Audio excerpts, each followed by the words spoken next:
Welcome to our Latttice How to Guide. In this video demonstration, we will walk you through uploading a CSV file to Latttice. Starting on the Data Sources page, select Connect Data Source. Your data sources will load on the Connect New Data Source page. In this example, Structured Data Sources. Then find the CSV upload and select it. Now give your data source a name.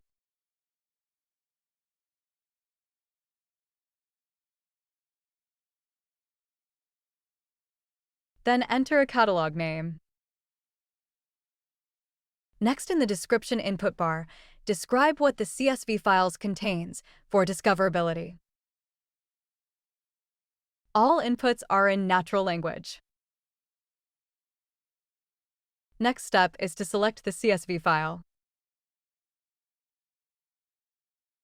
Once the file has been selected, start adding the tags you need to make the data product trustworthy and discoverable, being as specific as can be, and separating each tag with a comma if you have more than one.